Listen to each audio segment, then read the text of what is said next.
안녕하세요. 아마추어 추락자 정태문입니다. 여러분 젖산 역치란 말을 들어보신 적 있으시죠? 네, 운동을 좀 하시는 분들은 다 아실 거고요. 운동을 뭐 이렇게 좋아하지 않는 분도 아마 젖산 역치란 말은 들어보셨을 것 같은데요. 네, 오늘은 그래서 젖산 역치에 대해서 한번 알아보도록 할게요. 젖산 역치란 말은 우리 몸이 에너지를 만들어낼 때 나타나는 하나의 현상이거든요.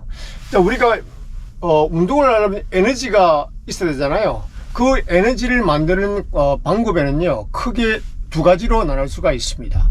하나는 유산소 과정이고요, 하나는 무산소 과정이 되겠는데요. 이 유산소 과정은 뭐냐 그러면 우리가 산소를 갖다가 통해서 산소를 매개로 해서 에너지를 만들어내는 그런 과정이죠.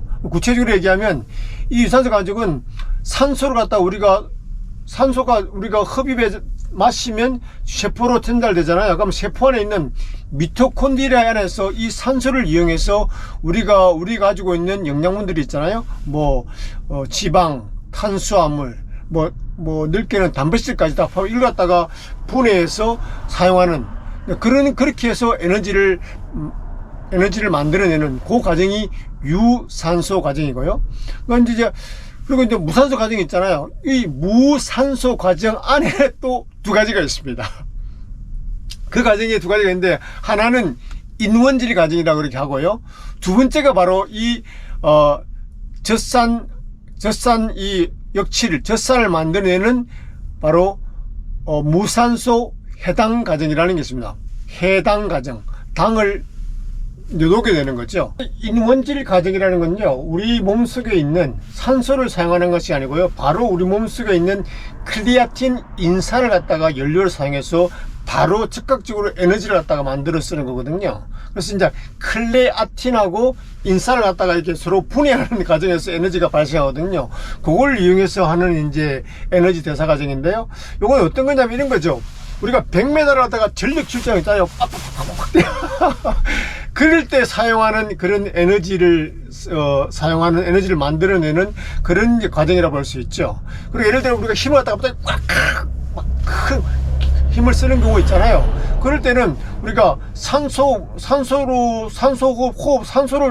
이제 통하지 않고요, 우리 몸에 있는 크레아틴 인산을 갖다가 바로 우리 에너지로 전환시켜서 사용하죠. 그런데 문제는 요거는 굉장히 짧은 시간에 아주 짧은 몇십 초에 몇십 초 정도만 사용할 수 있는, 그것이 이제 흥미로운 의미가 되겠죠. 무산소성 해당 과정이 이제 마지막으로, 이게 바로 우리가 지금 알아보는 주제인 젖산 역치와 관련이 있는 거죠. 젖산이 이제 생기게 되는 그런 산소를 이용하지 않는 상태에서 해당하는 당을 분해해서 에너지를 만들어내는 과정이 되겠어요. 여기에 이제 부산물로 젖산이 나타나게 되는 거죠.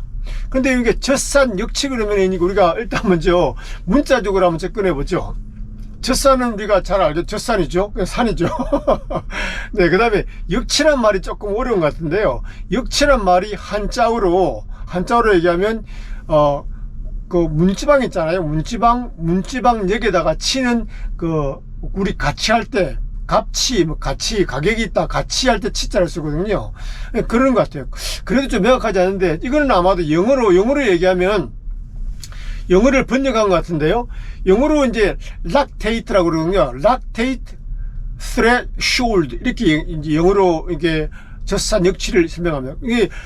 그래서 락테이트는 젖산이고요, threshold가 바로 역치인데요. 이 threshold가 그 영어에서 바로 이렇게 문지방, 현관, 문턱, 문, 그런 식으로 쓰이거든요. 이걸 갖다가 번역을 그렇게 한 게 아닌가 싶거든요. 그래서 이제 이 역치는 말이야, 가장 우리가 기본적인 의미가 뭐냐면 이런 거죠. 우리 문지방이라는 것은 뭐죠?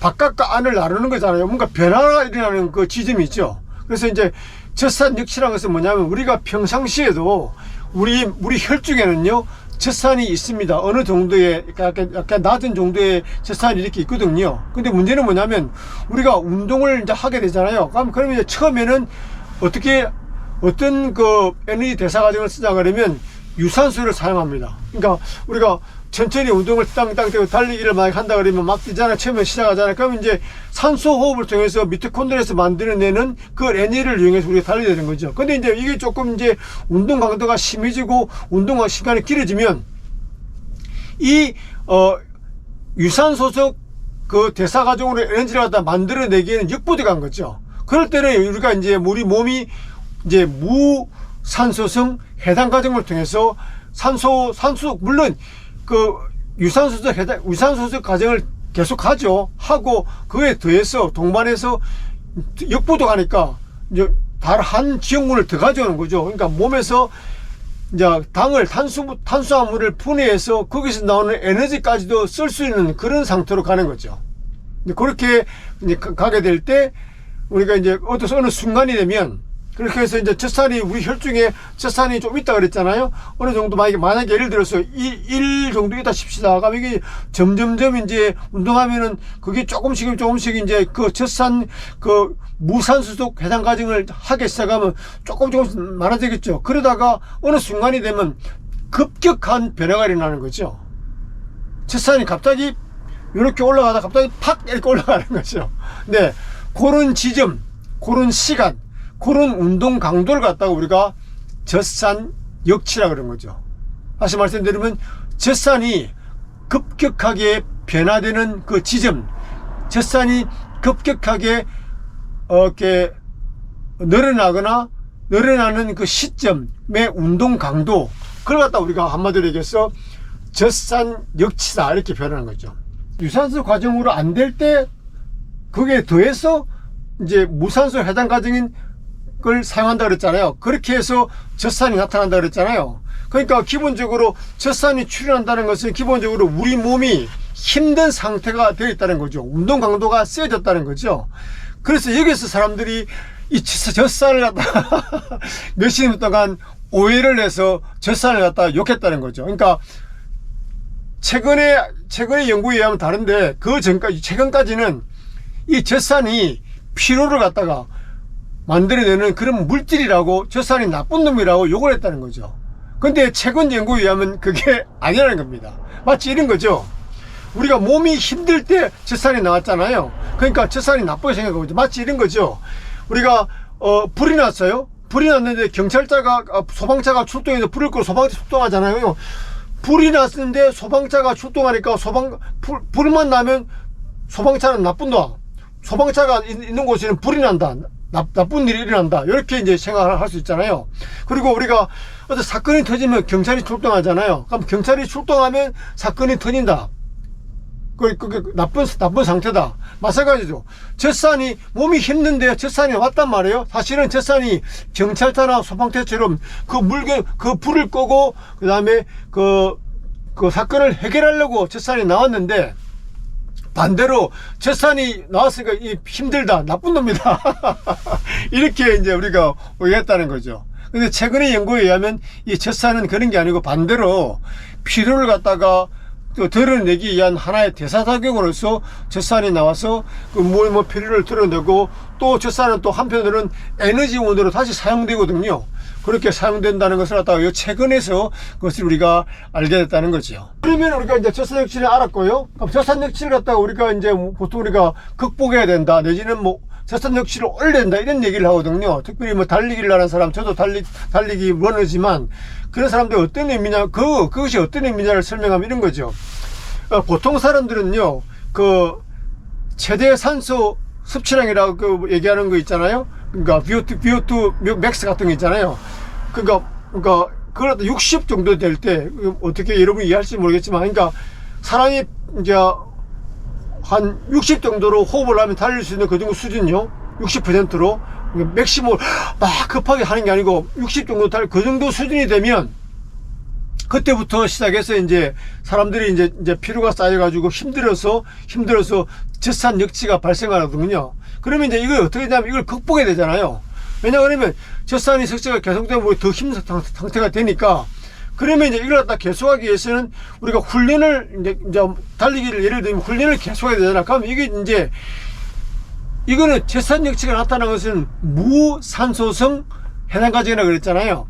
그러니까 유산소성 과정을 갖다가 더 지속적으로 하게 되면 이 젖산 과정에 젖산이 발생하는 그 상태를 갖다가 조금 더 미룰 수 있는 거죠.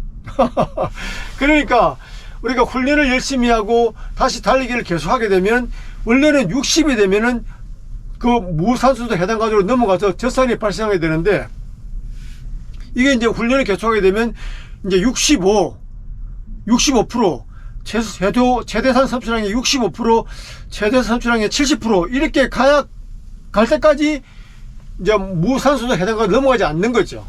그러면서 이제 우리 몸이 우리가 흔히 얘기하면 젖산 역시를 극복할 수 있다는 거죠. 그 지점을 갖다가 더 올리게 되는 거죠. 그걸 갖다가 우리가 젖산 역시를 극복했다 그러고, 그러면 그 의미로 다시 얘기하면 우리의 그 산소를 사용한 유산소 과정에서 미토콘드리아를 이용한 에너지 대사를 갖다가 우리가 충분히 잘할 수 있는 몸으로 우리가 우리 몸을 계속 유지한다, 그런 의미가 되겠죠. 유산소 운동을 계속 이제 열심히 운동을 계속 훈련을 하잖아요. 그러면 실제적으로 우리 몸속에 있는 미토콘드리아 유산소 과정이, 미토콘드리아가 그 산소를 이용해서 우리의 그 에너지를 갖다가 만들어낸다 그랬잖아요. 그럴 때 그 미토콘드리아의 크기와 수가 증가한다는 거죠. 그렇게 하면서 그것도 그런 대사 과정이 기능이 향상이 되면 해가지고 우리가 유산소 과정을 통해서 그 산소를 이용한 유산소 과정을 갖다가 통해서 많은 계속해서 에너지를 갖다가 만들 수 있기 때문에 그 젖산 무산소 해당 과정으로 넘어가는 까지 더 시간을 갖다가 버틸 수 있는 거죠. 그러면서 우리 몸을 갖다가 더 강하게, 그러니까 그런 대사 활동을 더 잘할 수 있는 그런 몸으로 전환시킬 수 있다고 볼 수 있는 것이죠.